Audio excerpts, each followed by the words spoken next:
This is VOA News. I'm Marissa Melton. Bernie Sanders scored a commanding victory in Nevada's presidential caucuses on Saturday. AP correspondent Ben Thomas reports. We have now won the Nevada caucus. Bernie Sanders at a rally in San Antonio Saturday night as results from Nevada cemented his status as frontrunner for the Democratic presidential nomination.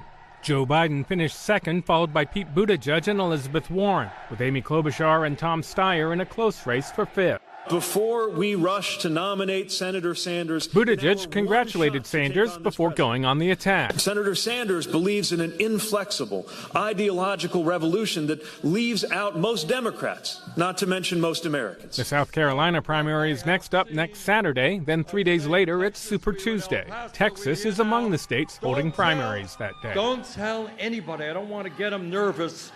We're going to win the Democratic primary in Texas. I'm Ben Thomas.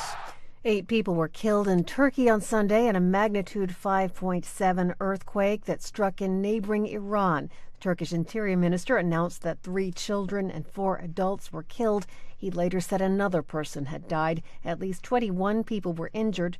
8 were in critical condition. Iran's new interior minister said on Sunday that turnout in the country's parliamentary election on Friday was around 42%. That's the lowest rate of participation since 1979, the year of Iran's Islamic Revolution that swept the clerical rulers into power. State TV also said the former mayor of Tehran was the top winner in the capital with more than 1.2 million votes. Voters had limited options on Friday's ballot because more than 7,000 potential candidates were disqualified. Most of them were reformists or moderates. From Washington, D.C., you're listening to VOA News. With no verdict yet in the rape trial of former Hollywood producer Harvey Weinstein, the jury will enter day 5 of deliberations on Monday. AP correspondent Julie Walker has more. The jury is apparently deadlocked on some of the more serious charges that could put Weinstein away for life. And on Friday, the judge told them it's not uncommon for a jury to have difficulty initially in reaching a unanimous verdict and believe they'll never. But most jurors are able to and told them keep deliberating. The defense was willing to take a partial verdict while the prosecution was not. The jury's questions centered around the testimony of actress Annabella Sciorra, who told the court how Weinstein raped her in late 1993 or early 94. Weinstein has maintained any sex was consensual. Julie Walker, New York. A first group of 76 Ethiopian refugees have voluntarily returned home from Kenya's sprawling Kakuma camp this week. The United Nations Refugee Agency has organized this voluntary repatriation operation with the support of the UN Migration Agency. Lisa Schlein reports for VOA from UNHCR headquarters in Geneva. The majority of refugees who've returned are from Ethiopia's Somali region. Many have been living in exile for up to 12 years. The UN Refugee Agency reports more than half of those returning in this first transport are women and children, including some who have been born and reared in the Kakuma refugee camp.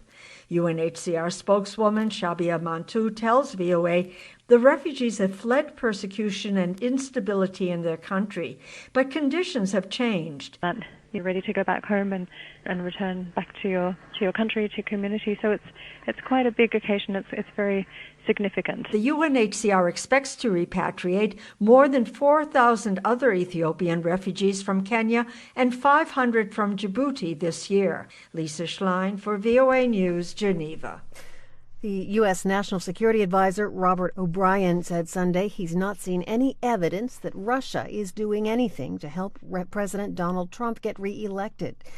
Reports surfaced last week that United States intelligence officials had told the Democratic-controlled House Intelligence Committee that Russia was working to help Trump win a second term in the White House after previously meddling to aid him in the 2016 election.